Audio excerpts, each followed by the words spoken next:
We're going to begin the program now. My name is Lolita DaVine. I am a producer at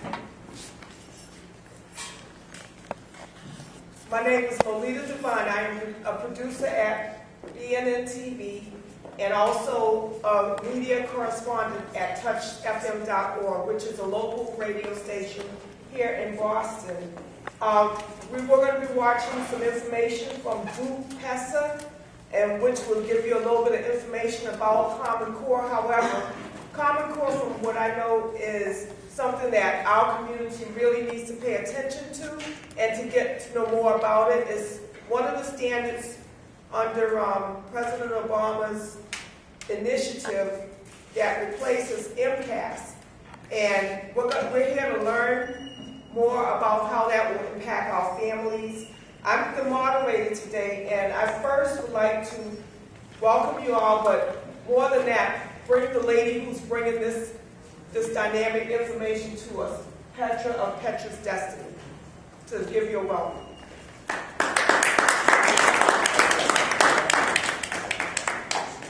Good evening and welcome. Good evening and welcome to this evening's forum. And this is meant to be something that we want to make sure that our neighbors and our families know about what is happening in our schools.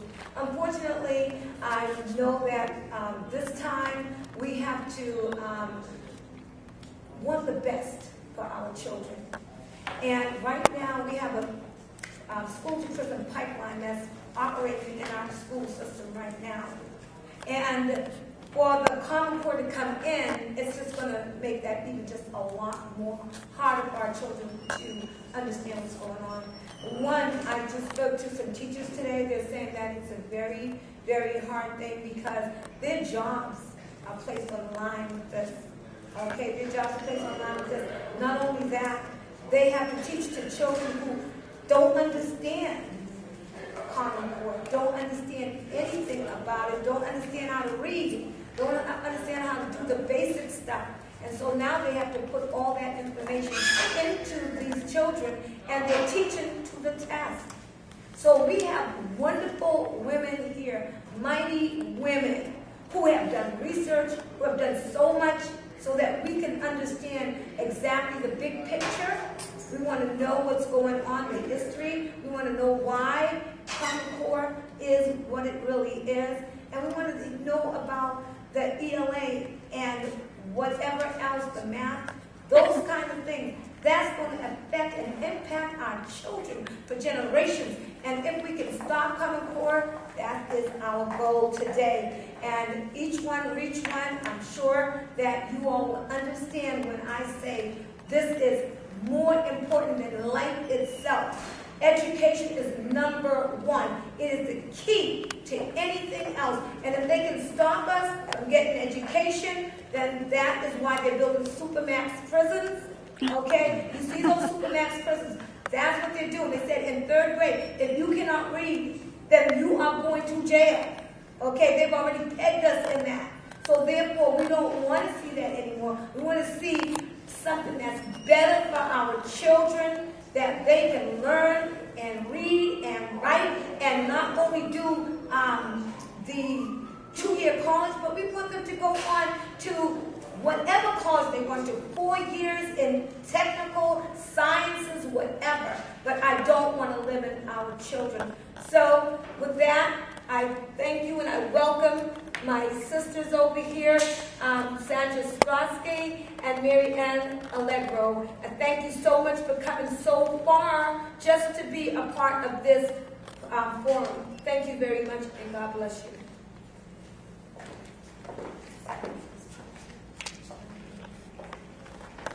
Okay, here we go, and we're excited that you all are here. I'm the moderator tonight, and tonight our program will go under this guideline. We have scheduled Rachel Kemp. She's not here yet.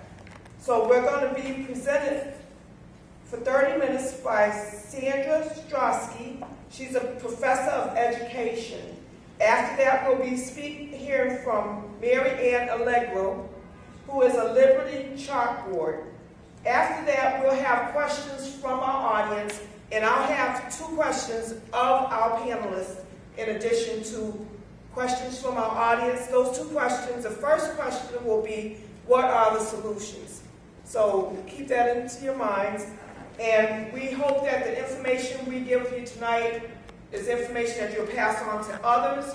I believe personally that this Common Core standard is something that we need to understand in order to be informed about what is given and disseminated to the children in the state of Massachusetts. So without any further ado, I am going to pull up my first bio here and introduce our first guest. Let's see if this is going to work. I can always add for you. Well, and that actually makes a lot of sense. So come right up. Okay, Let's welcome our first guest.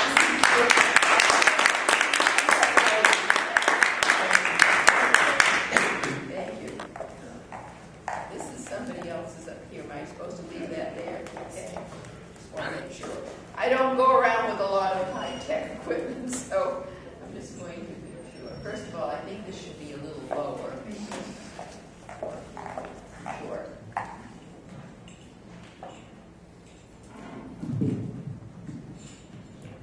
That's better. Okay. All of you, if I can be heard or whatever I need to be acoustically, then it's fine. That's about where it is. Thank you. I'm actually one of the people who had maybe the shortest distance to come. I had to just come from Brookline and figure out how to get into Tremont Street and then over to Warren Street and to the library. I think it's a great idea to hold a meeting in the library. Let me just move this up a little bit. Thank you. Let me briefly introduce myself. I am, as you heard, Sandra Stotsky, and I used to be in the Massachusetts Elementary and Secondary Education Department, where I reported to former Commissioner David Driscoll and to Chairman of the Board of Education at that time, who was James Heiser, now our Secretary of Education, appointed by Governor Baker. So he's just switched his particular position. But when I was in the department, I was in charge of all the standards we were revising. And want me to use that? Oh, okay, I hear the echoing sound. Fine. I'm supposed to talk, I gather, a little bit about ELA standards and a little bit about math. My background is actually in reading from the Harvard Graduate School of Education because I trained under Jean Chall, who was known at that time as Miss Phonics. I know a lot about beginning reading. But what I really want to say is that the standards we developed in 2000 to 2003 were the standards that propelled all kids in Massachusetts to the very top, #1 in both math and in ELA on our National Assessment of Educational Progress tests, NAEP as it's called. And these are tests that are called the Nation's Report Card. Those standards help to get all kids to improve. Why were they aimed that way? And that's the first big difference with Common Core that I want to tell you a little bit about, because in the department at that time we were following a philosophy that came out of the Massachusetts Education Reform Act in 93-94. That Reform Act was probably the best piece of progressive legislation ever written on education reform. It was written by Tom Birmingham, at that time Senate President, by Mark Roosevelt, who at that time was chair of the House Education Committee, and by Governor William Weld, that time governor, and as you now know, he is on the Libertarian Party list of candidates for vice president, for president at the national level. At that time, he was the governor of the state and one of the three key people who wrote this fabulous Education Reform Act, which when I came into the department in '99, I was to basically administer and supervise the revision of the K-12 standards and to do a lot of revision of teacher licensing regulations and tests. So I was very busy administering the law that these three men had put together, and was quite an achievement in '93, '94. For English language arts, we produced a set of K-12 standards that were among the best in the country. Let me go back again to the philosophy behind what we were doing, because it applied to both English language arts and to mathematics. Our goal was to raise all kids' academic achievement through the standards. It was not to close gaps. We were given the charge of raising everybody. That's a different direction. And we succeeded beyond our wildest dreams. All demographic groups in the state improved, starting with 2005 on a test that was independent of anything we could manipulate in the state, the NAEP, the National Report Card, the NAEP test. Our kids hit the top. Our average, in other words, was higher than any other state average in math, in reading, in grade 4, and in grade 8. What more could one ask for? And then when we registered as a separate country for TIMSS, Trends International Mathematics and Science Survey or Study, we were tied for first place on science in grade 8 with Singapore. In other words, our average was that high. And we were among the top 6 countries. We had registered as a separate country in both grade 4 and grade 8 math. So we knew we had good standards, but like all good things, they just didn't last through the Common Core avalanche, which took place in 2010 when the State Board of Education, under the direction of, at that time, Governor Patrick, who had been elected in '06, the Board of Education decided to dump our first-class English and first-class math standards in favor of Common Core's standards, which had been developed by some private organizations in Washington, D.C.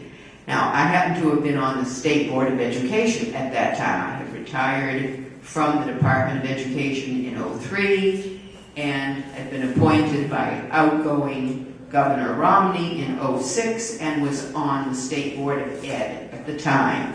Why did we junk the best standards in the country overall? Because we had been offered by Race to the Top $250 million. We all knew that it was a question of money that was being dangled, and you couldn't turn down the money, so our standards had to go. Massachusetts lost its best standards, and even though you have had Common Core's standards being implemented for the past 5 years, we still don't have any evidence that they're doing anybody any good. Nobody. The idea behind Common Core, philosophically, was to close gaps. But instead, we see gaps increasing on NAEP tests the national tests, the nation's report card. We don't really know what's going on with the tests in the schools. That was why I was hoping there would be a teacher here from the Boston Public Schools, talk a little bit about whatever they know is going on in the schools. But nationally, we have no evidence that Common Core standards are helping low-achieving kids, low-income kids, or any of the low-achieving minority kids that they supposedly were designed to help. We do know that the standards we once had in Massachusetts improved, raised everybody. They're still within reach, and that is what the ballot question is going to be in November if we get a favorable decision in the next few weeks from the Supreme Judicial Court, because the Gates Foundation has given the MBAE, Massachusetts Business Alliance for Education, sorry about all these titles and acronyms, but they were given a lot of money by the Gates Foundation, which has invested in Common Core. Not sure why. Only Bill Gates could tell you really why he wants to keep throwing good money after bad, since many states, about half, are trying to get out of Common Core, but they're finding that they're all locked in.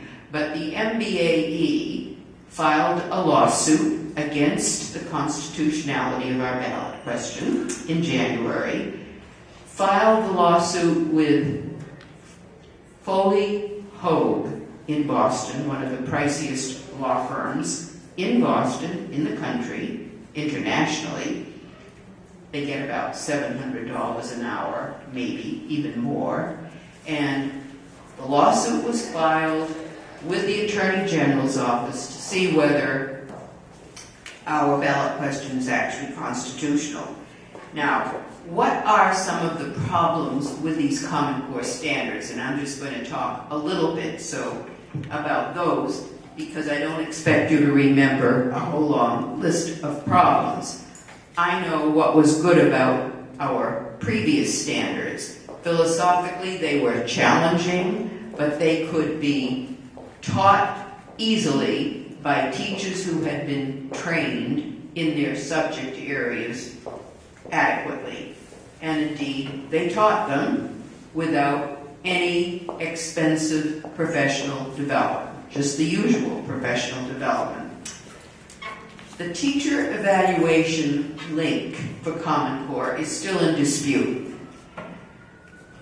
What Race to the Top was trying to do was link student scores, and you'll still see this discussed and argued about, but it was designed to link student scores to teacher evaluations. Well, most teachers weren't happy with that because they didn't like the idea in general, and it's never been done before. In most countries in the world, students are accountable for their own scores. And we're the only country that has tried a movement to link student scores to teacher evaluations. And what does it lead to? Why is it a problem? It leads to a lot of teaching to the test. That's the problem.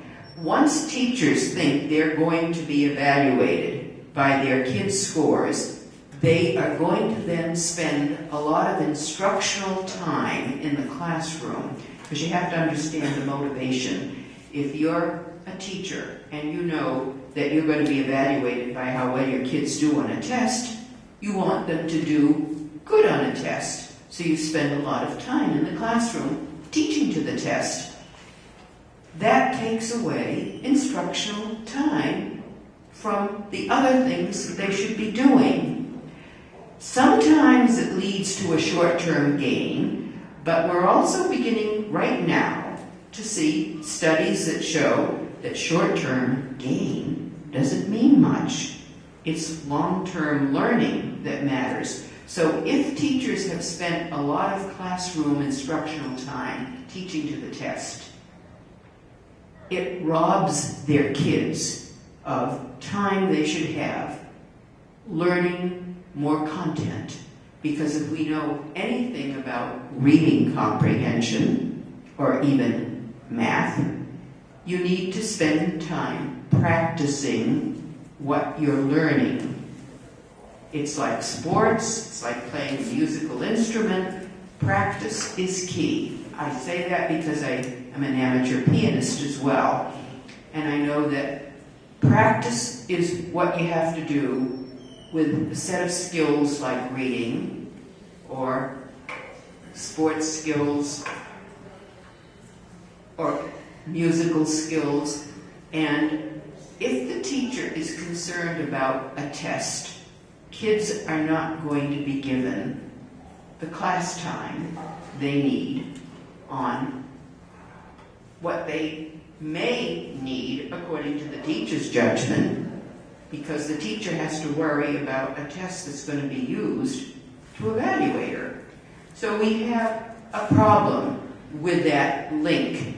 Even though there has been a revision of the No Child Left Behind Act that some of you may remember, that says that you can have more flexibility, they call it, at the state level.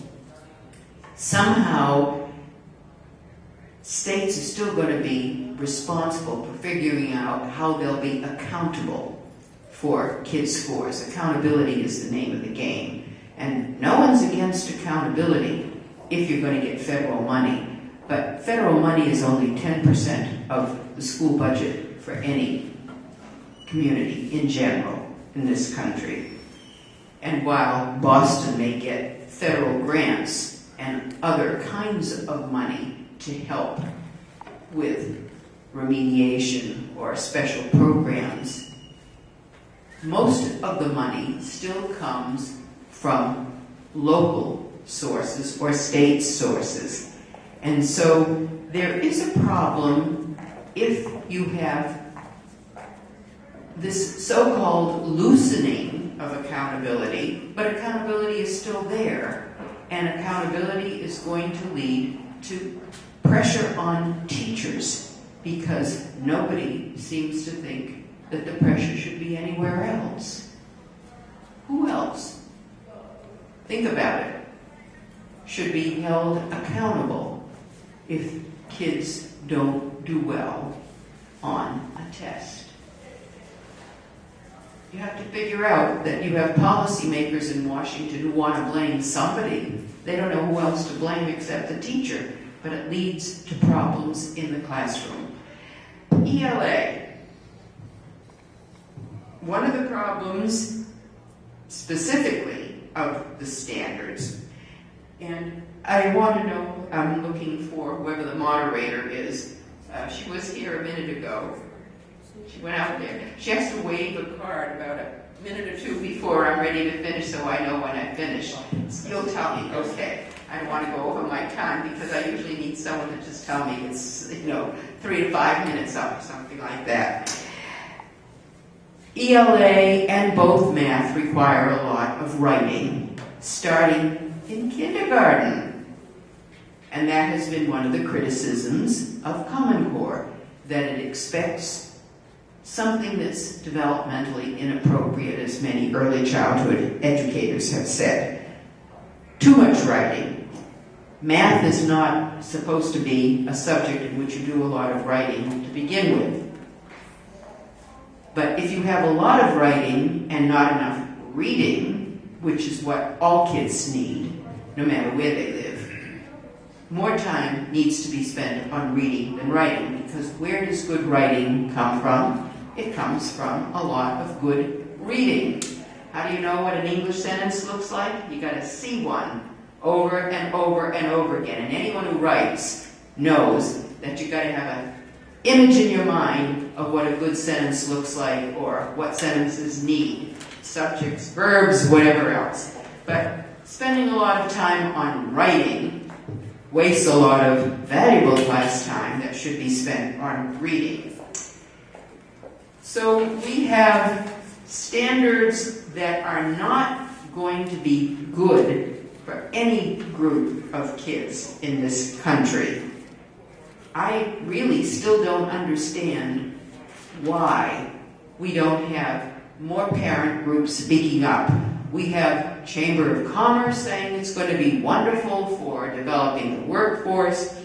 We have professional education organizations all saying Common Core is good, mainly because they've been given Gates Foundation money. But we don't hear from grassroots parents groups. Why? Because most of them are protesting Common Core, and they're being dismissed by principals and superintendents. Let me say a few words about the math standards, because I have spent a lot of time on general and then ELA. Common Core's math standards have run into some other buzzsaws with teachers. Elementary teachers do not know how to teach these math standards very well. And while at first you might say, well, maybe that's the problem with the teachers, they need more professional development. No, the problem is with the standards themselves. They're not teacher-friendly or student-friendly. And as my friend on the validation committee, I was on Common Core's validation committee, and I was basically the content person for ELA standards because I knew them backwards and forwards. And one mathematician, there was only one on the validation committee, under 30 of us. Common Core's validation committee was not a large committee, and we were supposed to ensure that Common Core standards were internationally benchmarked, research-based, and rigorous. We didn't sign off because they weren't any of those three. And Professor Milgram, who teaches math at Stanford University, which is like our Harvard University, only it's on the West Coast. He's been there for 40 years.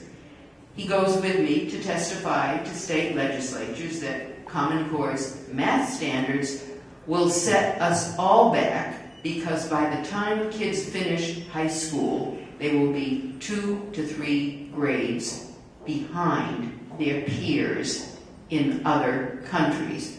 So they're not competitive.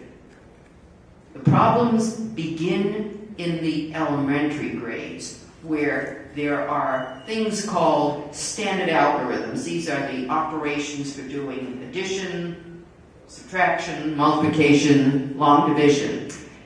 These are all taught in high-achieving countries by the end of grade 2 to all kids. They're stretched out over 3 to 4 to 5 grades, so that by the time kids get to middle school, they're already a grade or 2 behind. And then by the time they're in high school, they'll be getting a test that says they're college ready if all they know is light algebra 2, which is how mathematicians describe it.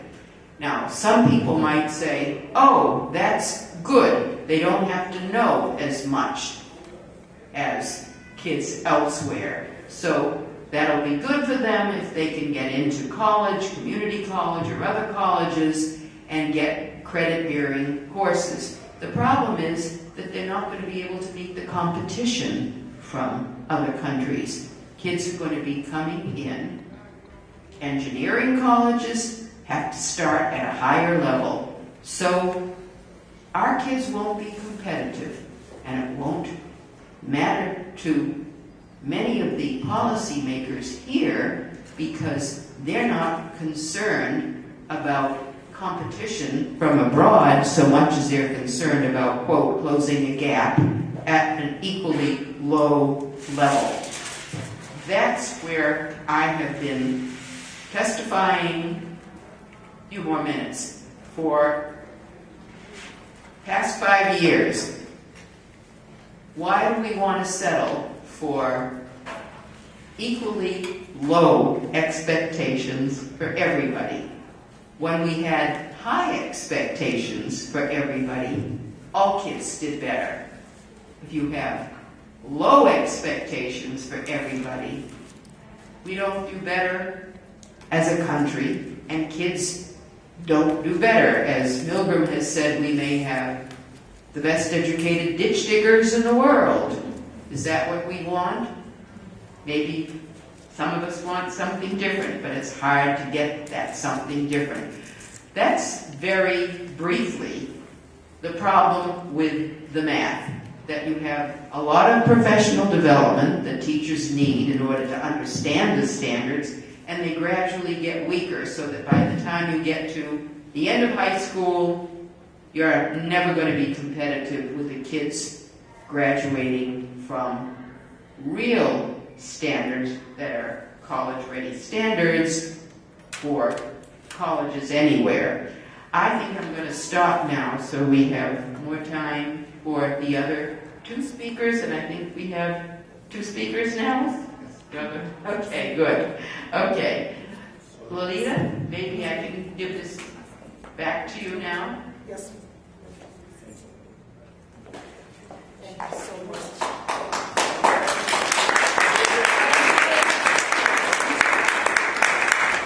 Thank you. Like I said before, we will have an opportunity to ask questions and take questions from our audience. So keep in mind things that you're hearing from the panelists, and be ready to throw out some tough questions so that we can get answers from our experts.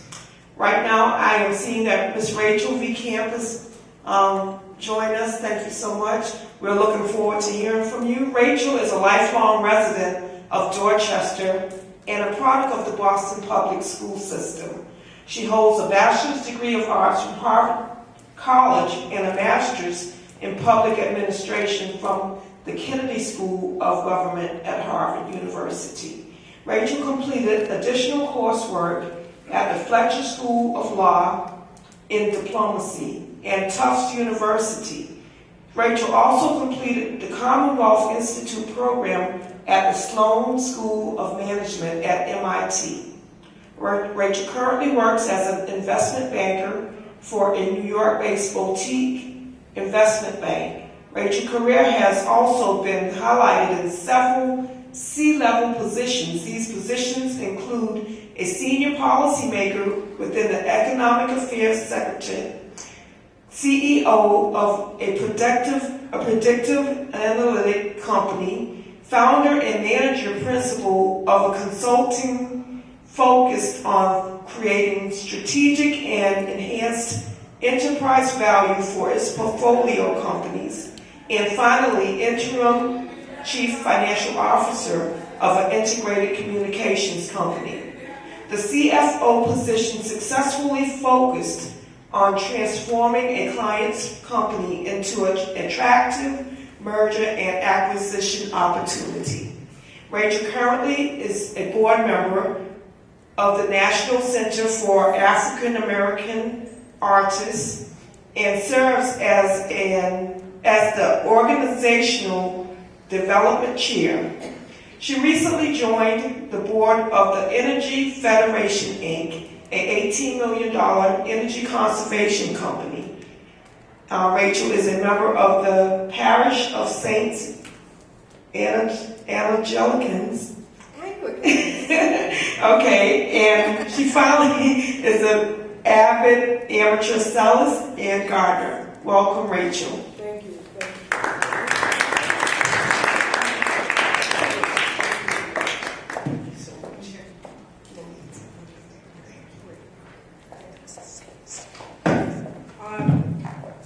I think everyone can hear me. My voice has a very strange echo with a microphone.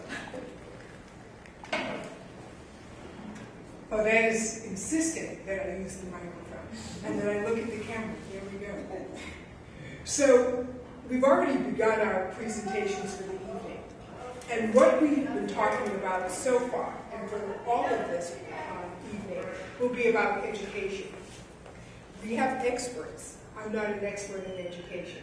I've only experienced it. But when we talk about education, we're really talking about unalienable rights. And those are the rights given to us as American citizens. And let's underscore the term unalienable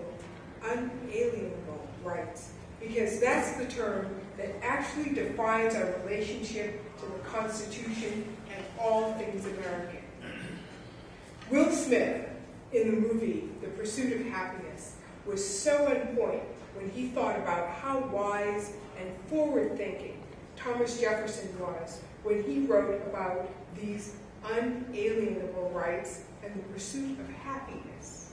And it's not happiness with an I, but happiness with a Y. And it makes a significant difference. Will Smith's character was an undereducated man trying to capture his part, his slice of that American dream. And his character was pursuing happiness with a Y. That special something that just embraces your total being. But his lack of education always stood in the way. He couldn't sell his equipment. He couldn't get his child into school. It was because of lack of education. So when we address the subject of education, just like the Will Smith character, we are pursuing happiness with a Y.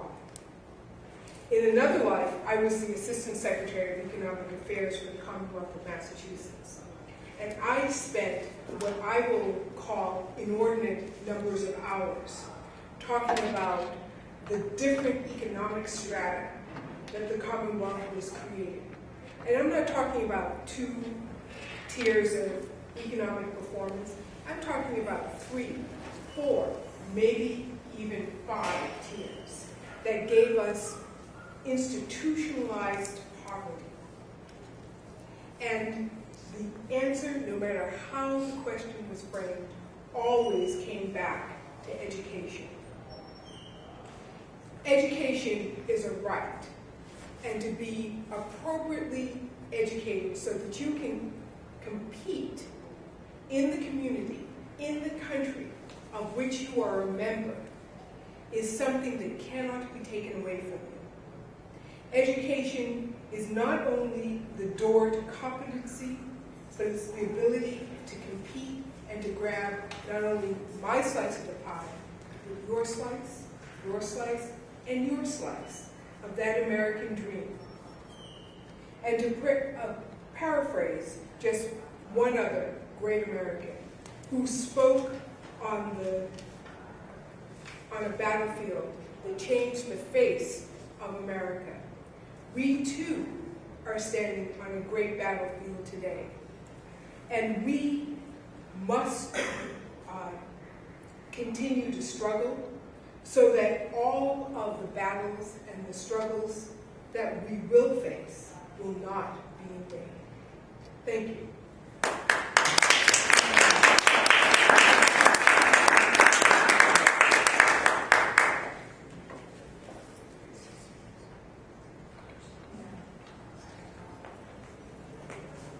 Thank you so much. How's everyone feeling out here? Good. You get any information? Get any questions in order? Okay. Bear with me for 1 minute.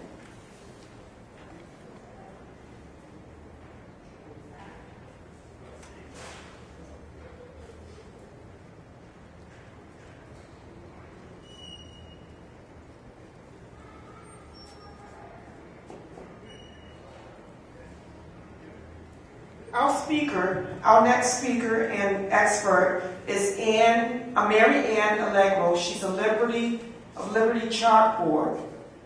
She'll be speaking about the history of Common Core, the big picture, and where does Common Core really come from. Mary Ann has a bachelor's degree in biology from UMass Lowell and a master's in microbiology from the University of Maryland. Over 30 years experience in scientific research, including 7 years of senior research as a senior research associate at the Marine Biological Laboratory in Woods Hole. She has always been active in education through volunteer work, including 10 years coordinating a successful elementary and junior high science fair, teaching religious education and judging local, regional, and state science fairs, among other activities. Mary Ann is a wife and a mother, a Falmouth Town meeting member, participates in the Woods Hole Science and Technology Education Partnership as a science fair mentor, and is a member of the Liberty Chalkboard, an upper Cape group dedicated to preserving our American freedom through education, enlightenment, and action. Without any further ado, let's receive David.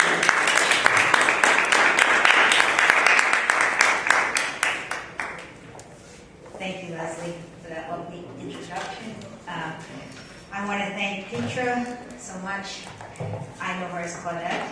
And also my heroes in fighting Common Core, besides other Liberty Chalkboard members who are my heroes because they've done such amazing research.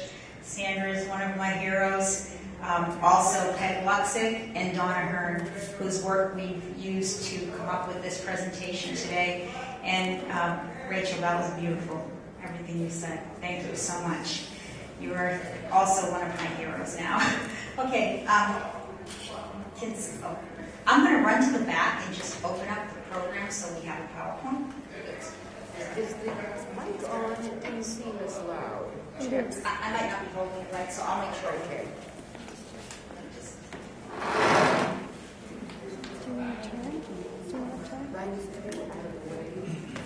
Just come out here.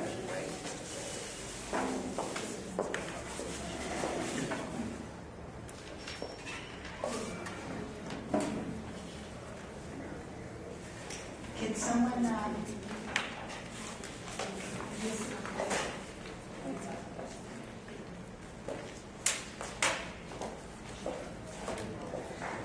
does anyone know the password? It tells me.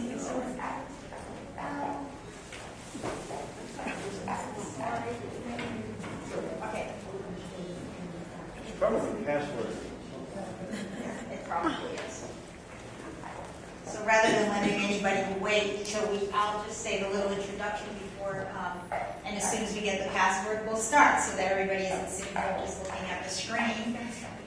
I have a slightly different approach to speaking about the Common Core than I started doing a few years ago when we first started speaking publicly for people, because the perpetrators, and I'm going to call them perpetrators because this is an evil thing that is being pushed on all of our children.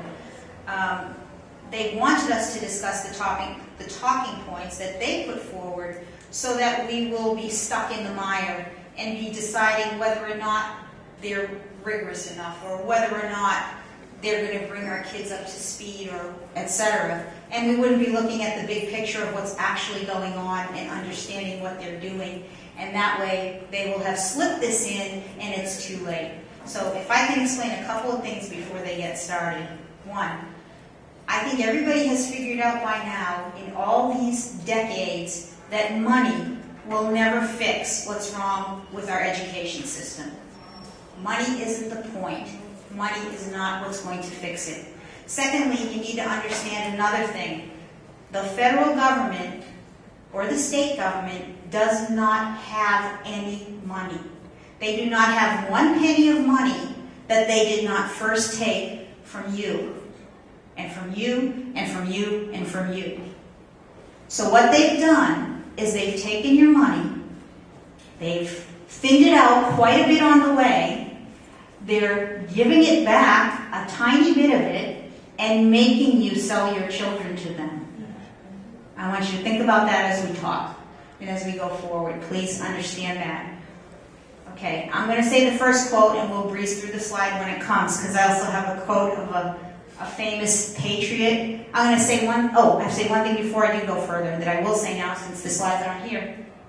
With the Liberty Chalkboard, we really are dedicated to education. We started out just with American history newsletters for children. We brought a bunch of them with us. They're called Under the Liberty Tree. Most of it is just simply quotes from our founding fathers or the words of our Star-Spangled Banner. Please take them home for your kids. And if any of you are teachers, you can take some home for your class to look at. They really are very attractive, and also they have a lot of good history on them. So please do. And anything on that table, except for the bound books, you're welcome to take. Okay. All right. Are we there yet? We're coming. Okay, it's down the little PowerPoint on the bottom, Dorothy. Right here. Just click on that, double click, and then go up to play, or Patrick, can you get to it where it says to actually play the PowerPoint?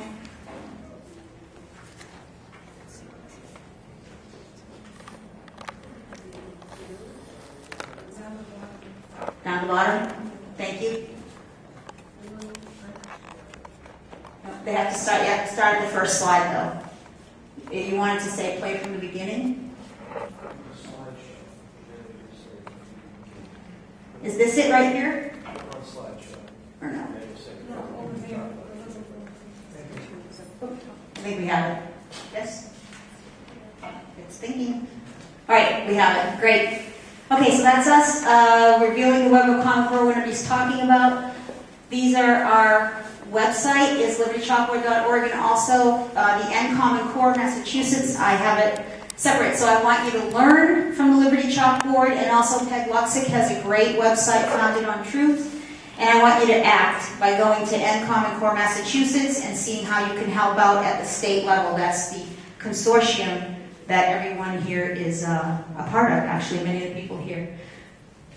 Truth, not fiction. In God we trust. These are things that we hold dear at Liberty Chalkboard. Okay, dot, please. Next slide. Thank you. All right, here's one of my founding fathers, Patrick Henry. In 1788, he wanted to be sure that Virginia would not pass the Constitution. By the way, we have constitutions and Declaration of Independence over there in pocket size. Please take one for yourself or your family if you don't have them at home. He wanted to make sure that Virginia would not pass that without the Bill of Rights. Rachel spoke about unalienable rights. Those are the rights that come from God. And those are in those documents. Those are stated in those documents, also in our own Massachusetts Constitution, which I have a copy of over here. So what he said was, virtue shall slumber. The wicked will be continually watching, and consequently you will be undone. He warned them before he left the meeting. They didn't ratify until there was a Bill of Rights. I propose to you that that's what we're dealing with today with education. We have slumbered many, many years in this country, and the wicked have been watching, and they have crept into our educational system. And this is what's happening with our children. Next slide, please. Okay, so classical U.S. education has always been Bible-based, actually, from the beginning of our country, believe it or not. I have a copy of the New England Primer. Anybody can look at it. It's for language. It is full of Bible verse. It is full of Adam and Eve. It starts out with a prayer. Okay? This is how we taught our children. Our country was based on very strict Judeo-Christian principles, and they wanted, what was important about our education was that our founding fathers wanted citizens who could read the Bible for themselves. That way they knew what God was saying, would know that our rights come from God and not from the government. That's huge. Because if the rights come from the government, they can be taken away from the government, and we will never be a free people. And to understand that our unique form of government is a representative republic. We don't live in a democracy. Tyranny is how democracy always ends. We live in a representative republic where we do elect people to represent us, and then they are accountable to us the rest of the year. We can talk to them, we can call them, they have to help us. And so this education would ensure that we would always be striving towards and remaining a free nation. And that's what we're important. And I say striving towards because at the beginning we were not a totally free nation, and our founders knew that. Part of our nation was not free. They wanted our whole nation to become free. All right, how did this change? What happened? Well, danger. A man named Karl Marx had some really bad ideas. He wasn't from our country, but he thought that the education of all children from the moment that they can get along without a mother's care shall be in state institutions. He was, of course, the father of Marxism, which became communism, socialism, you can call it whatever you like. It basically ends the same way. Lots of people die, the rest of the people become a workforce, and a few people are in charge. And that's what happens there. Next slide, please. Oops, one more back. Go back one, please. Okay, so with our own classical education, it began to change because an Austrian aristocrat headed up a symposium about Marxism. What they did was they developed, this happened in Germany, this was in the 1920s, And the group of them were really intent on something. What they wanted to do was take down the West. They actually were beginning a war. This was during, right after World War I, leading into World War II. They actually did not like free nations, and they wanted to spread their Marxism principles. And so in the 1930s and 40s, the founders of what was called the Frankfurt School, what had come from that council, fled to the United States with the aid of John Dewey and also Columbia University. They populated our teachers' college, Columbia University's Teachers College, and spread from there. And now it has spread to over 60% of all U.S. teaching and education positions. So if you've ever had a kid go off to college and he came home for a visit and you don't know who that kid was walking in the door, or nowadays that happens by the 5th grade, and you say, who is that child that's sitting across from me saying those horrible things to their mother? Where did that come from? They did not learn it in this house. That's right. That's why. Okay, because they learned that they can undermine the West by infiltrating it and teaching the children what they wanted to teach them. Okay, next slide, please. Thank you. And so, how did the feds get involved? Well, you knew that the people that have now become politicians are in Washington, and what do politicians do best? Well, they stay politicians. And so what they did was, it was actually the Supreme Court that dealt the first blow.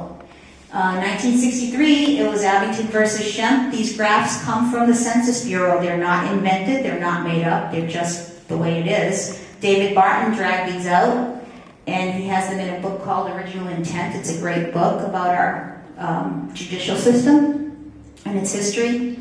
What happened was the Supreme Court struck down the official use of the Bible in public schools, overriding states' rights, including the state of Massachusetts, who still used the Bible in its education system at that time.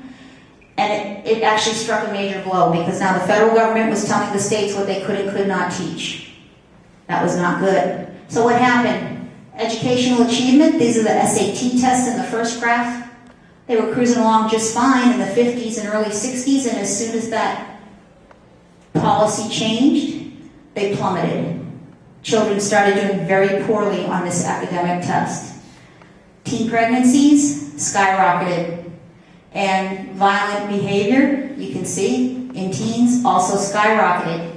At the same time that they removed God from school, they introduced sex in the form of health class, sex education, and also further rejected God, essentially by inferring that evolution, now I'm a scientist, so I learned all this stuff in school, that evolution superseded creation. It's no big deal to talk about evolution, but if you try to push out God when you do, there's a big difference.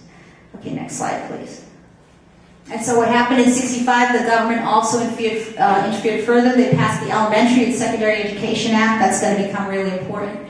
They supposedly did it to help all students do better. But what they did was interfere in our schools further. And then in 77, go ahead, you can continue it. In 77, they actually instated the Federal Department of Education against their own, what's the word I'm looking for?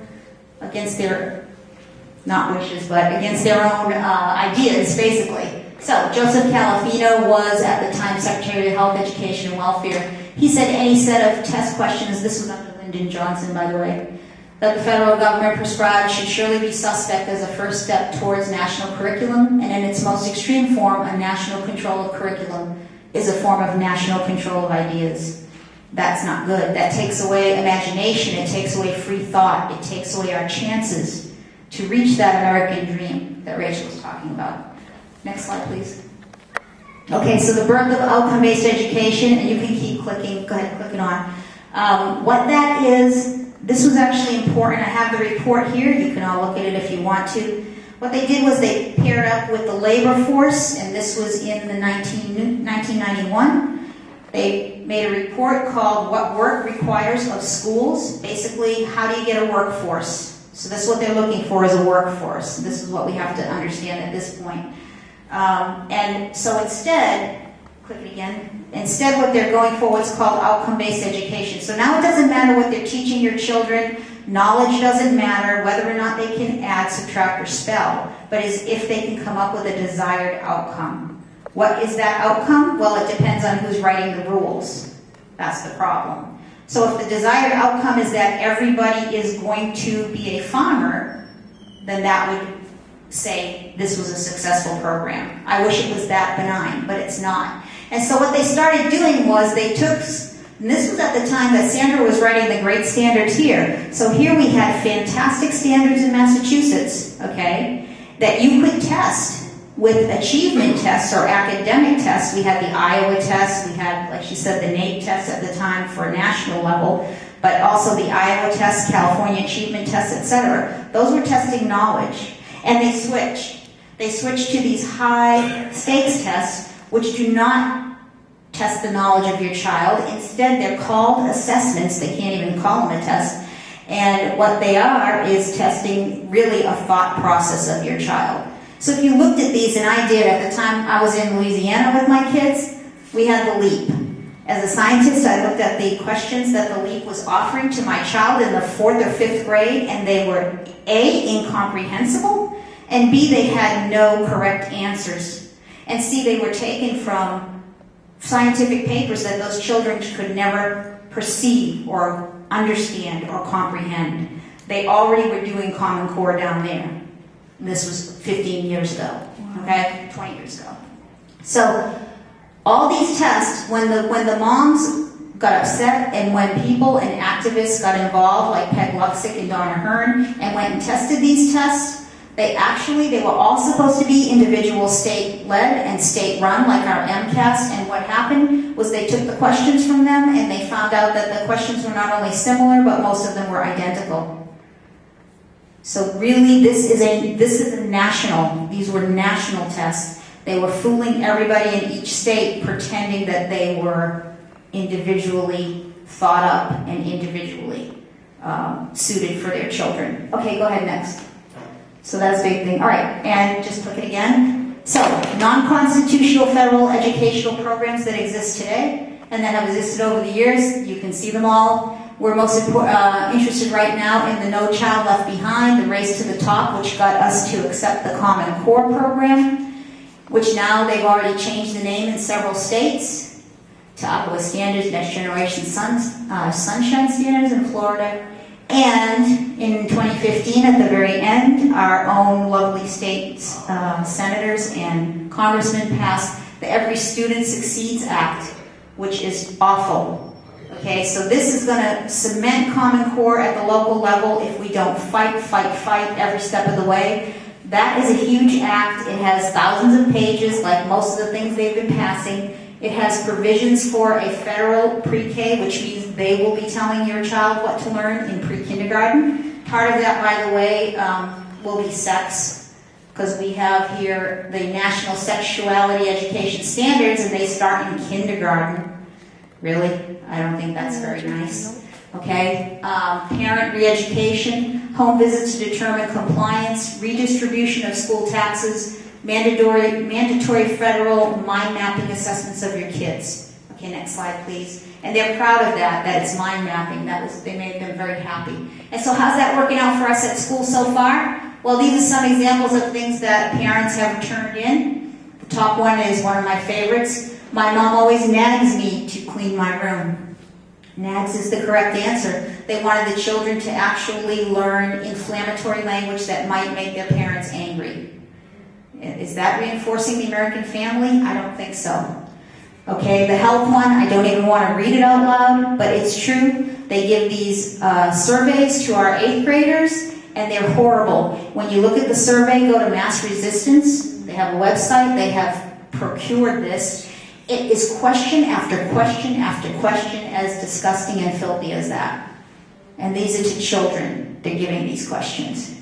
Surveys. This survey came from someone out on Cape Cod. They wanted to know what kind of mail does your family get. List the places that send mail to your mom and dad. That's very intrusive in privacy. And history. CE and BCE. Does anybody know what that means? In this room, probably not, but your kids do. They have tried to change our calendar. There's no more before Christ and Anno Domini, the year of the Lord, AD and BC. They're trying to change it to Common Era and before Common Era. Now, just like the Frankfurt Institute, this was done at a meeting, at a yearly meeting. A handful of arrogant scientists thought it would be great to get Jesus out of, apparently, to get Jesus out of history. But the trouble is, what do you base common era on? Well, it's based on the birth of Christ. So I don't understand. There's no reason to do that except to literally erase God, to continue erasing God. Okay, so whether you're Christian or not, Jesus was a man who was born, if you're not a Christian, and that's still what our calendar is based on. That's just a fact. So to erase it is not very nice. And we're letting them do it. We're letting them do it and teach that to our kids. Next, please. Okay, let's move on. Oh, go back to the math. Thank you. Okay, science. I'm sorry, that's my favorite. All they're teaching your children is about climate change. I don't understand, because the climate has always changed ever since the earth was formed. But it's true, right? I love you. It's true. If the climate never changed on the earth, there would be no humans on the earth. This would be a ball of molten lava. The climate always changed, and it always will change. And when people come to you and say man is causing all these horrible things, and that's all we need to teach our children because it's the most important thing in the world, that's not truthful. It's not truthful. The temperature of the earth is changing up and down slightly over the years, and I say slightly, that's geologically speaking it's slight, but it's also going along with the changes in our planetary system like Mars and Jupiter, okay, and even Pluto. We have no cows on Pluto. We have no cars on Mars. As another friend scientist says to me, this is the best way to put it to people, it's not the SUV, it's the SUN that's changing our climate, okay? And then the math. Sandra spoke about that, and that's the reason it makes no sense. It does not make sense. What they're doing is two things. One is they're making it so parents can't help their kids with their math, because it doesn't make any sense. It's not supposed to make sense. It's supposed to teach them to do something without questioning it when it doesn't make sense. What they're making is perfect little robots, and I have been substituting. Last year I did some substituting at school. Mostly, frankly, I was out of work for a short time, but mostly so I can see what was happening at school. And I'll tell you the truth. At the kindergarten level and at the first grade level, those kids are perfect little robots already. They can follow the most complicated instructions. I did not have a clue what they were doing or what they were supposed to be doing when they went and got that bucket. It made no sense, no logical sense to do the activity that they were about to do. But they had a captain at the table, he led the charge, and somehow they followed through with the task. They are being taught to perform things without question. And I'm going to go back for a second to something that, who said this? Petra said, that it is life itself that we're talking about. And it truly is, because our children are being taught a culture of death this way. Because when you do things without asking why, when you do whatever somebody tells you and don't think of consequences or anything beyond, what happens? All the horrible things that do happen. The drugs, the cutting, the mercy killings, the whatever you want to call them, but they'll go off and do things that they don't think about because they're being taught to just listen and follow an instruction of anybody, of something that doesn't make sense. And then yet, let's move down the bottom just for a second. Our students can no longer read the following sentence because none of our children are being taught cursive anymore. They cannot read handwriting. And so, danger, do not drink the water, well, they won't know that. They also can't read our founding documents. They can never read the Declaration of Independence. Someone's going to tell them what's in it, and what are they going to tell them is in it? A lie, thank you. And they're not going to be able to read the letters you leave to them unless you block print them. Okay, thanks. Next, Dorothy. Okay, this actually, I'm going to go fast through it because all it is to show you how complicated the Common Core is, and I have two slides that will show it more simply. But it is not state-led. It comes from Washington. Those organizations that started it did it with federal money and Bill and Melinda Gates money. The National Governors Association and Council of Chief State School Officers are lobby groups. They are not educators. Okay? Achieve, they are not educators. And Sandra knows this. They did most of this behind closed doors. Keep going. Go ahead, keep clicking through. There's our rotten apple that the kids are being fed through. Up in that corner are the people that were pushing it to begin with. They all took Bill and Melinda Gates' money. I'll show you how that works in a minute. And what they're going to come out with is information on your child and family, compliant workers, a controlled global workforce. That's actually what Bill and Melinda Gates love. Bill Gates' father was a huge proponent of population control. The apple doesn't fall far from the tree. Can you hit one more time, Dorothy? And we'll just, thank you. Okay, so scientifically, my little flow chart essentially shows if you sat there and carefully looked at it, you could see all the components that have been put into this process. Your kids and the teachers are getting thrown in. The teachers hate this too. You all know it if you've talked to your kids' teachers, and teachers constantly tell us how awful it is, and they want to sign the petition, frankly. And what's lost forever? This is the only reason why I want to leave it up here. This is lost forever. God, family, and country, creativity and imagination of your children. The ones who have imagination are being squashed or put on Ritalin so that they just can't talk anymore during class. Discovery and excellence, gone. No more knowledge. They just have to follow the pattern. They're not going to learn anything, and they're not learning. We're losing our best teachers left and right. They are getting fired, or they're retiring because they can't do this to kids anymore. Privacy, we'll talk about that in a second. Morality obviously is gone. No more free thought, freedom, and the American dream. We're losing it all. We're losing it all. Okay, Dot, next, thanks. Keep on again. We're not going to sit on this one. Can you hit it again? Yeah, hit it again so it'll just come down. Yeah. Okay, this is just to show you that I didn't make any of this up. This is all from the horse's mouth. This is from the Department of Education. These documents are from the Bill and Melinda Gates website, from their own website, from the different organizations that we've been discussing, the Department of Labor scans. I have them right here on the table. You could look at the original documents. We just had to put it together. We just had to figure out how to put it all together. Okay, next. And so, data. What do I talk about data? I said data. The last talk we gave, there was a lady in here started crying. She said, I can't even listen to this. I'm one of the data collectors at school. I feel like I'm working for the devil. And I'll tell you, as a substitute, kids were taken out of every time I substituted, children were taken out of class. They would come to the class, pick one or two kids, and ask me if they're going to take them for 30 minutes for data collection. This is all done without parental consent. In 2008 and 11, they changed the FERPA laws that were supposed to protect the parents and the children. And what they did was they removed the parents from the whole conversation. So all they have to do is go get the kid, and you don't even know they took your kid, and you don't know what they're asking them. It's evil. It is evil. So what are they asking them? Well, I know what they're asking them. I know some of it anyway, so I'll just share a little bit with you. From the student longitudinal data system, and this is it says it's statewide, but it actually is a national system because every state has to participate. So that makes it national. It's a national database.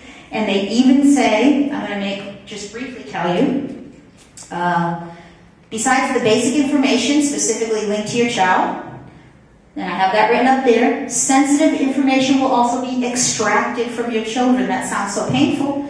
And then they list political affiliations, beliefs of the student or the parent, mental and psychological problems of the student or the family, sex behavior, attitudes, illegal, antisocial, self-incriminating, and demeaning behavior. And then I ask, are we talking about children or criminals here? I mean, what are they describing here?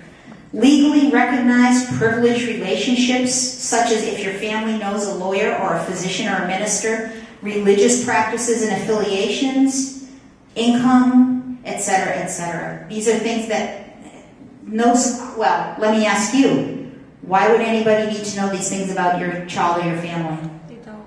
They don't, thank you. I agree with you. They don't need to know them. And also, there's always more. These are examples of the biometric data collection that they are proposing for your children. And this is from a Department of Education. I have the book over there, okay? So facial expression cameras, those are on all the pads they're using. The pad looks at the child looks at the pad. They can determine how their eyes are moving back and forth across the page. The posture analysis seat and the pressure mouse and the wireless skin conductor are essentially lie detectors. When the kid gets nervous, it twitches and they can record that. It's so evil. Next slide, please. And so can we get better? Yes, let's get even worse. That was proposed. This is what they're doing. So in Washington, they've already tried testing all these things. Okay? What is this? What is actually going on with our kids? Well, press the button one more time, Dorothy, and I'll show you what's going on. There we go. They're lab rats and guinea pigs. My kid isn't, but that's what they're using our kids as. And I definitely think we have a big problem here. All right, don't worry, we're gonna end up on a happy note here, eventually. How could they possibly force this on an entire country, Dorothy? Oh wait, I'm nuts. That's what I forgot. I am a nut, right? I just thought I would put this in there because by now that's what you're all saying. She is a nut. All right, two more slides here, and I'm going to show a little more evidence because I'm a scientist. Let's follow the money. This is the grant money awarded to organizations from Bill and Melinda Gates Foundation for the Common Core. Anything in purple is actually federal tax dollars, but that means it's your money. Although you have no say in how to spend it. And look at the adoption. Those are the institutes that convinced us to adopt Common Core. Look how much money they took. 6.7 million, 37 million, on and on. Development, National Governors Association, etc. We had all those on our chart. Millions and millions of dollars. Implementation, well, Pearson writes all the books. They're going to get big kickbacks. You know how that goes. Millions of dollars. The National Education Association, the NEA, they're taking money. Validation, the Achievement, well, Sandra didn't get any, obviously. The Achievement Network, Teach Plus, these are all organizations that Massachusetts is really listening to. Enforcement, I call it enforcement because the tests are what will enforce this. Let me tell you this one thing real quick. When we went to Rhode Island to give the talk, one of the moms said, you know, my child had a test on that pad. She got to question 3 or 4. It said, do your mom and dad leave you home alone? She said, well, I'm not supposed to answer personal questions at school. The teacher said, you have to or you can't. You'll get a 0 because it won't go to question 5. So the mom was furious. She came in, Sandra, you were at that forum that was down on Island. The mom was furious. She went in to ask the principal what's going on. She said, well, that's just the way it is, and that's what happens with these tests. You have to go. It's a progression. It's all online. It's computer-driven. The mom said, that's fine. I want to see the test. I want to know what questions my child was asked for this. And you know what the principal said? I'm sorry. We won't be able to accommodate you on that because depending on how your child answered one question, they would get a different question. Now, this is outcome-based education. It's a path that they're following in order to achieve a specific outcome. She said your child could have had 18,000 different possibilities of that test. That's what happens when the test is coming from someone that doesn't live here. All right, next page, please. Oh, we're not done with the money. I'm sorry, I thought we were done with the money, but we're not. Data collection, and then I say more. Those are the cheerleaders, and just like Sandra said, the Massachusetts Business Alliance for Education, who's suing us with the ballot initiative question, they're taking even more money from Bill and Melinda Gates. And here's the most troubling to me of all. Sandra, I don't know if you know this one yet. Nationwide, the Bill and Melinda Gates Foundation is now funding millions and millions and millions of dollars towards, departments of education, state departments of education. Is that even legal? You know what for? Ours just took $5.7 million for teacher re-education. That's scary. Meaning, our teachers aren't going to comply and do this to your kids, so they're going to re-educate them so that they will. This is sounding more and more like a bad novel or a futuristic novel, and so that's what we truly are facing. What we need to do is go back to testing knowledge and not thought process. That's what we have to do, and dump all of this. Next slide, please. I'm getting there now. I'm almost done. Okay, why? Just click through.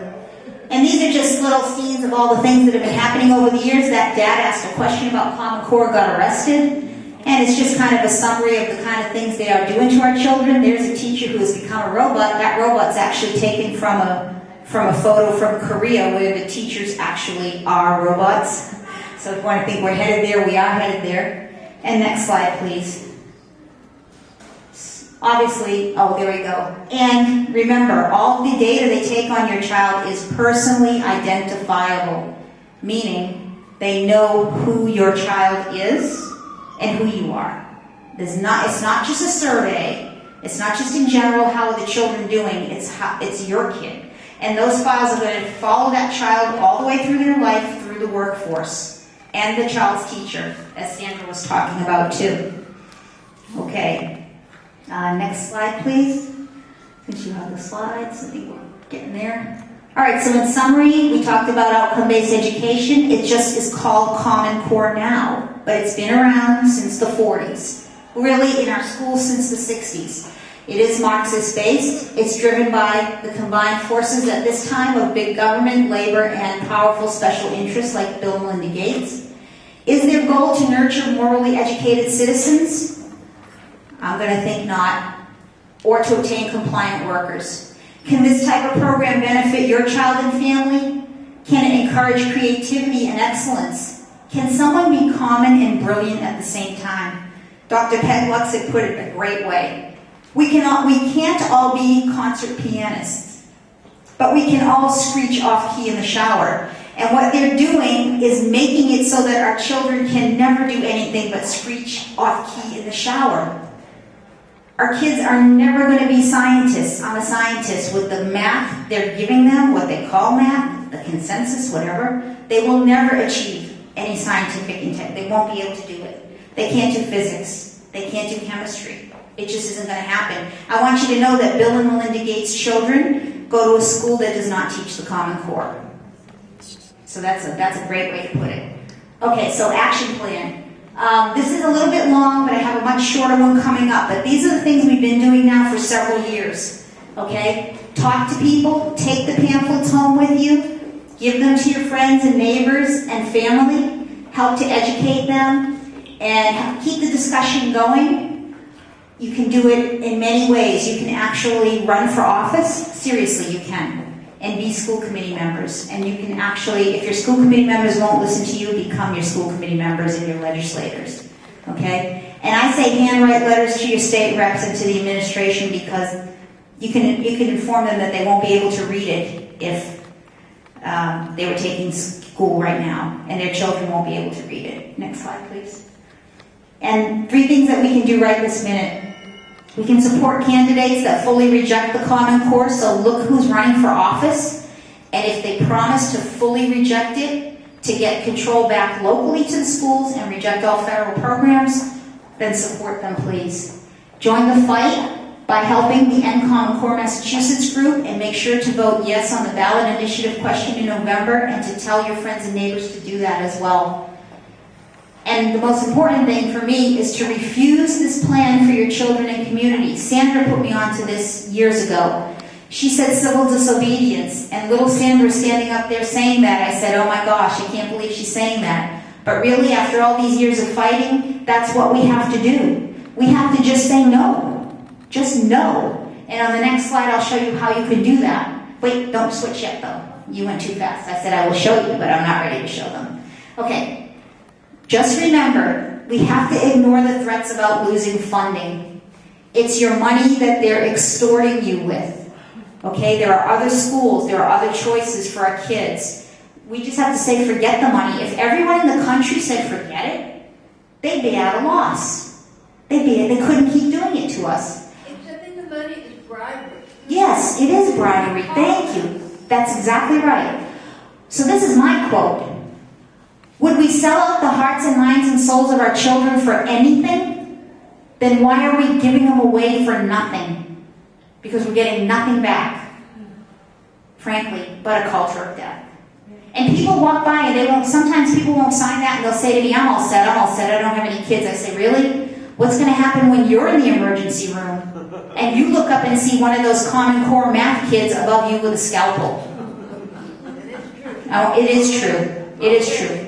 Right. You can't even, if the register glitches at Walmart, nobody can give you change because the children haven't been taught how to count out change. It's so simple to do. Okay, now we can go to the end. Dorothy, thank you.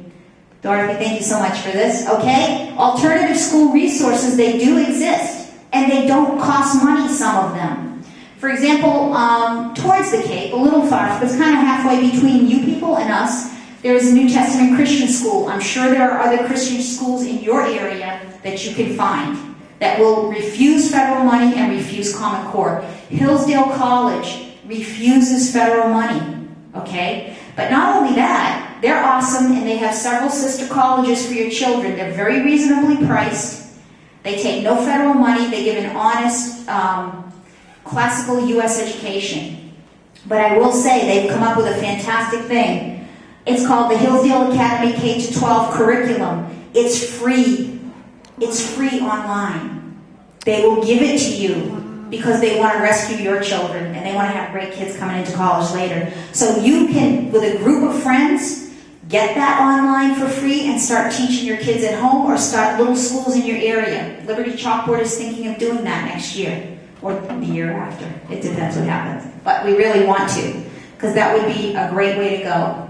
Okay? Again, in God we trust. And I just want to say thank you very much for being patient with me. Thank you. You're welcome.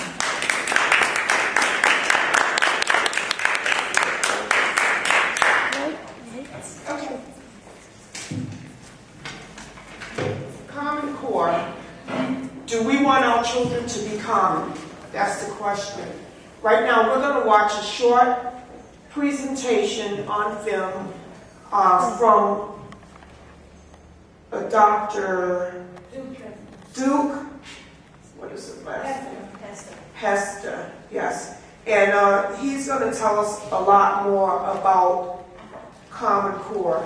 And after that, we'll be entertaining questions from you. So while you're watching this film, make sure you maybe take out the paper and pencil, write down questions. Be sure when you go home that you talk to your neighbors, your family, and other people about Common Core and about our responsibility to our children as adults to make sure that we have the best information about the standards that our children are being held to. So are we ready for that presentation? It's not bringing up a web browser. It is not? Okay. I thank everyone for coming, okay? And I think that one thing I want to say that you brought out today, Mary Ellen, is this. They're teaching our children, they're dumbing them down, okay, for the most part. And what is happening is that they want their mind. They are going to make them robots if we let them. But the good thing is this, that it doesn't have to happen. If we listen, we hear what is being said, what is being shouted on the mountaintops. We hear shouting. It doesn't appear as anyone's hearing us, but we are shouting. And it is going to reverberate because I know that people are going to understand eventually. Because, see, we are sleeping giants right now. That's unfortunate. When we sleep, they put in whatever they want to. But when we awake, there is going to be awakening. Because, as I said, with that we're having, dumbing us down, doing the things that they're doing, they have already instituted at third grade, if you can't read, you're going to jail. That is what they're saying. They're already saying that a lot of people cannot in this community, that we can't learn. They've been saying that for years and years and years. And they're just coming upon that to try to just, we're learning MCAS, but now they say, no, we don't want you to learn MCAS now. We're going to now take you into Common Core. Common Core is now going to throw another fly in the ointment to stop us from even understanding MCAS. Now we have to go and learn something else. With the Supermax, with the privatization of our jails, with all that good stuff going on, all it's going to be is we are going to be fodder for the prisons. We will be fodder, and that's unfortunate because we need to be able to make sure that people understand our children are not pieces of meat. They're not just throwaways because that's what they want us to think. Our children have so much inside of them because God created them in His image and in His likeness. He created them, and if God is creative, God said, let there be, and there was. And so with His own creativity, we are made in His image and likeness. We are just like Him. And so therefore, God is not making us robots. He gave us free will. Who is man to say, we are going to take away your free will and we're going to let you do what we want you to do? If God, who is almighty and omnipotent and knows everything universal, God, and He said, I'm going to give man free choice. This to me, like you said, you went back to even to the communists, to Karl Marx and all that, and how it's going to impinge upon us, to hurt us. And no longer are we going to be people. No longer are we going to be thinking about families. No longer are we going to want to know. Our families are being torn apart piece by piece by piece by piece. And unless we continue to shout, it doesn't matter if it's one person, it doesn't matter if it's two people, but we're going to shout it out on the mountaintops. We're going to shout it out, and I'm glad that you're here. I'm glad that you took your time. Rachel, Mary Ellen, Mary Ann, and Sandra, thank you. Thank you so much. God bless you. God bless each and every one of you all to take the time just to come here to tell us that this is something that is so important to you, that you are fighting. You're fighting the good fight of faith. The good fight of faith. Rachel made such great statements. She is a product of this here system. But it wasn't like it was now. At least you had that opportunity to go and to learn and to excel. And what I found out with this Common Core, it does want you to be common because it wants every child to be alike. No one to excel, no one to do better than anybody else. In one place, I think they said that, you know what? No more, cum laude, none of that. They don't want any distinction. If someone's doing better than your child, no, every child is doing the same. And that's why they say all things are the same. They tell me that. They want you to be just like anybody else, Joe Small. So please, I know I'm talking to the quiet. I know that. And I know I'm just knowing that you all are so great and so wonderful to be here. But we have to continue to go out there and to tell everyone that this is it's more than disgraceful. It's more than, it's unconscionable what is happening. It just doesn't make any sense, and it's important that we understand that God is on the throne. He hasn't given up on us. We're not going to give up on Him, okay? Because He wins in the end, okay? And if we stand by our guns, and we stand up tall, and as you said, there's so many alternatives. So we have to take those alternatives and move with it. And as well as with Rachel, if she can become what she is, and a lot of us, we're products of the public school systems, okay? A lot of us are. And if we can be part of the public school system and gravitate and become more, then we want the best for our children. This is about children. This is about lives. And I'm hoping that we have accomplished something today. And I know that at this point, that people are going to go back home. They're going to say, listen, you should have came. You should have came. This was an awesome, awesome event. So with that, I'm asking us to just don't give up and don't give in. And that's not the one I want. So please, But you got the right school. please. Examine the dangers of Common Core. No, I don't want that one. Okay, thank you. Okay, with that, we're going to get into some questions until they find the exact video that we'll watch. Petra did say something that's so true. We may be preaching to the choir. However, this is being recorded, so many people, something about our communities is that you have to hear something over and over and over before you actually realize how intense the moment is. And with us being here today and filming this, maybe we could get this information. I posted it on Facebook, some of your speeches, and I've already got some hits. So we're going to keep reposting, and educating our communities about Common Core standards. It's simple. I worked on a Stop the BU Bioterror Laboratory, which was doing some work to bring things like Ebola back to Boston to do studies on a micro level. And it took a handful of people, but they kept this out of our city for over 11 years.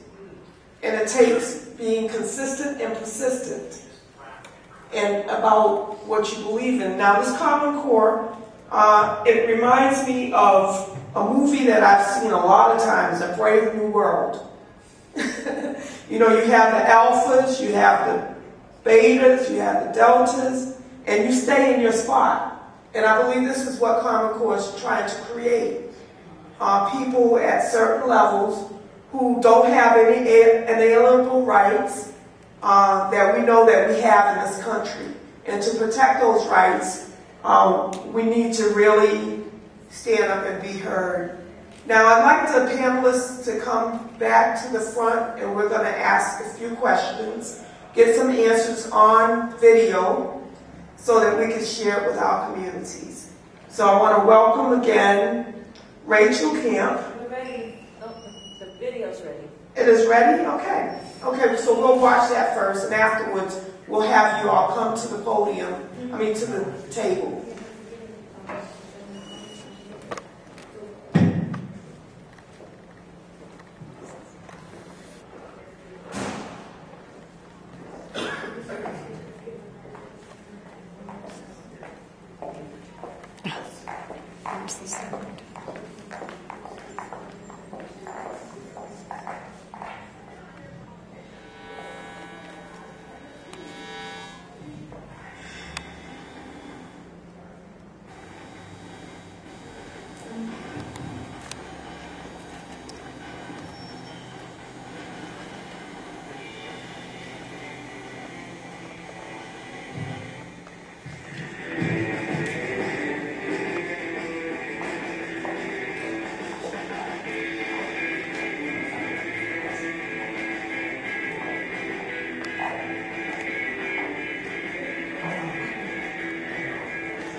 There's so many things to do in California. Thank you for spending Friday here. What is it? Sorry. It's funny in Wisconsin. So it is glad that you're here tonight. And I also want to just take a quick moment and thank Pastor Cliff for letting us, free of charge, be able to have this talk here today. It's a wonderful service to the community. We appreciate it very much. Real quick while I'm here, can I ask, do we have any teachers here or school board members? We do have some teachers here, fantastic. Do we have anybody running for office here today? And we do, okay, so we have some people here, great. I always like to preface my talk by by saying a few things. Helen's right. I've given about 450 of these talks now in 43 states. I have testified before 19 different state legislatures about Common Core. This talk is a little broader than that, but I want to assure you at the outset that Common Core and what's happening in our schools is not a Democrat or a Republican issue. It is much, much bigger than that. Right? I like to phrase what's going on in the schools as a Washington, D.C. versus the rest of us problem. It doesn't matter what political party we send up there. The fact remains is that each party moves this agenda forward. And what's really at stake here is who controls public schools. The reality is that the public school system should be public, meaning it belongs to the moms and dads. The primary stakeholders of education are the families and the kids who go to these schools. And over the last 40 years, that we have gotten as far away from that model as possible. Centralized, regulated, overregulated, federalized, needlessly expensive, ideological. Now you're bringing in all sorts of data gathering and bean counting for all sorts of organizations that have nothing to do with the welfare of your kids. And so what I'd like to do today is I'll give you an explanation of what Common Core is, but I'm going to do it in a broader context. Now that we're 6 years into the Common Core era, and you have to remember, no state in this union was consulted about Common Core. No state contributed to the writing of the standards. But these standards were put in place before anybody in your state had a chance to see them. These standards have never been tested anywhere in the world. The idea that they've been benchmarked, you keep hearing from the people who support Common Core that it's better than what you have. I will prove to you definitively that that can't be so because the people who created it will tell you it wasn't tested. It's never been done anywhere. So we're going to take a long look at Common Core. I would like to step back, though, and point out that, unfortunately, I suppose, in my life, the one thing that I've seen more parents have set it up than anything in my 45 years on this planet is Common Core. So, I mean, it's a good thing. Common Core has awakened more parents. It's caused more controversy. It's got more families involved in education than at any time in my life. Not even sex ed curriculum in the 70s was as controversial as what's going on now. So that's the good thing. People are turning out. But the one problem we have is that people often think that Common Core is exclusively the problem. That if we were to get rid of Common Core, the schools would be just fine. And I would like to step back a little bit to demonstrate to you how we got here. Because Common Core is a problem, but it is a symptom too. For 40 years now, and really the real problems began in the late 1970s when we created the Federal Department of Education. We had managed to educate American kids for 100 years and give them arguably the best education in the world. The American educational system was the envy of the world through the 1960s. It wasn't until we created the Federal Department of Education, you could chart it on a graph.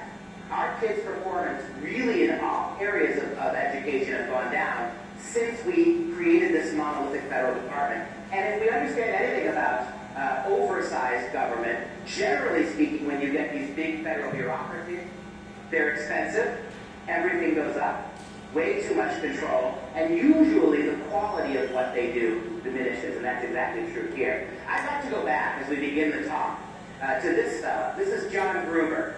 He is one of the prime architects of the new healthcare legislation, so-called Obamacare. And again, over the course of this talk, we will be talking about Democrats, Republicans. The blame is unilateral across the board. But what Mr. Gruber, after the Obamacare legislation was put in, you remember Nancy Pelosi's famous statement that you have to pass this law to find out what's in it.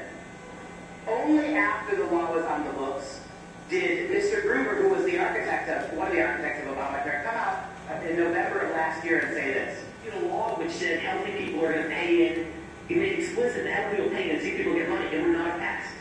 Okay? Just like to have people transparent, lack of transparency is a huge political advantage. And basically, call it the stupidity of the American voter or whatever. But basically, that was really, really critical to get anything passed. Call it lack of transparency was the only way we got that healthcare law in. If we had told the voters what was in it, if we allowed you to vote on whether or not you wanted it, it never would have passed. Lack of transparency is key to getting all this stuff done. And what Ms. Pelosi said is exactly right. Nobody read that bill. 26,000 pages. Nobody read that bill before it was passed. And yet, Common Core, the healthcare law was a model of transparency compared to how Common Core was put in your schools. At least C-SPAN held hearings on Obamacare before it became law. You had the Supreme Court weigh in on it. You had both sessions of Congress, the Senate and the House, talked about and debated Obamacare. None of that was done with Common Core. I would argue that what's going on in your schools is every bit more transforming than what's going on with healthcare. And yet no one ever had a vote on it. Nobody ever heard about it. Common Core was in 46 states before anybody knew what the words were. And here we are 6 years into Common Core. And can I just ask by a simple show of hands, 6 years into the Common Core era, how many of you would still say you have no real idea what it is? And then, if you look around, we're talking 60% of the audience. 6 years into Common Core and nobody knows. I'm going to stop calling public schools public. Because if they were public, they belong to you. They have to ask your permission. They get your objective, your vote on this. They did. I'm going to start calling them government schools. Because that's what they are. Again, what Mr. Gruber, in a moment of honesty, said about how big bureaucracies get this stuff put in, by not telling you, by hiding it from you, by telling you, we'll let you know what's in it after you read it. That's exactly what happened here with your educational system. And I would argue, even if you think you like Common Core, can we, as free people, countenance the way it was put in? Are we still free people if things like this, that impact all of our public, 60 million American school kids, if that provenance for this has nothing to do with us? Are we really a free people anymore? Go all the way back to World War II. And prior to World War II, everybody knows, you can go to every state of this union, almost any big city in the country, and you will find monuments and memorials to the two founders of American public education. The two names you hear again and again are Horace Mann and John Dewey. Every community almost has a Horace Mann school. And we must understand that the founding fathers made no provision for public education, none. Because they understood that if you put the federal government in charge of education, inevitably, the federal government would educate for its dictates, its needs and necessities, not the needs of the people. So it wasn't until quite long after the founding documents that Horace Mann, in the late 19th century, conceived of American public school. Do you know the model he used for American public schools, Horace Mann, the father of our schools? The Prussian militaristic dictatorial model. American public schools were based off the 19th century totalitarian Prussian regime, the regime that gave rise to Hitler. And what was the purpose of education in totalitarian Prussia in the 19th century? It was not to provide reading, writing, and arithmetic to kids. It was to school them in obedience to the state. That was the model. As a matter of fact, here's what Horace Mann said in 1858 about American public schools. After a child has arrived at the legal age for attending school, whether child of noble or of peasant, the only two absolute grounds of exemption from attendance are sickness and death. We who are engaged in the sacred cause of education are entitled to look upon all parents as having given hostages to our cause. Right from the get-go, American public schools. The argument here is this one, and then of course John Dewey, the philosopher and card-carrying communist, I might add John Dewey was. I mean, not a pretend communist. He actually had cards for the party. Outside of Horace Mann, he is the single most influential figure in American public schools. And in the mid-1930s, here's what John Dewey said the purpose of your public schools were for. The children who know how to think for themselves spoil the harmony of the collective society which is coming, where everyone would be interdependent. Do you understand what the common in Common Core means 80 years later? The common in Common Core means every kid gets the same education now. And that may sound liberating, but not if the education overall is lower. What do you have to sacrifice? You got 60 million American school kids. Let's do just a simple basic math problem here.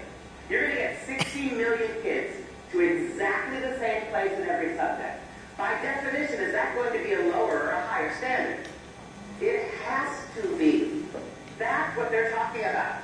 The purpose of education is not to allow your kids to become what they can be. It's not to awaken in them a love of learning, to turn gifted young math students into mathematicians, or kids who can write well into writers. That was never the intention of this. The common in Common Core means that. We are sacrificing children's individuality. Not every kid is good at math. Not every kid is good at history. Not every kid writes well. So what? Let those kids use school to become what they're good at, right? Everybody gets a basic education. I was horrible at math in school, right? But when I was in third grade, I could write at high school level. That's what I do now, right? The world needs more than CPAs. And the reality is that the premise of this from Dewey, from Horace Mann, is that the purpose of schools, well, let's go a little further, I'll show you. How about the National Education Association? Thank you. Hope you enjoyed your little presentation. Okay, we are going to ask our panelists if they would come and sit at the table, and so that we can get a few questions and answers on our media, and that way it would allow us to reach hundreds and thousands of more people in the city of Boston. There's a lot of good material up at the desk at the front there. Make sure you look at it. A copy of the United States Constitution. My first question to our panelists, and we'll start with you, Sandra. What is your number one solution that you put forward when you give your presentation and talk about Common Core? What's the first thing or last thing you want our audience or people to take away as something they can do and start doing as a solution? That's a tough question, one thing. There's a ballot question in November that they can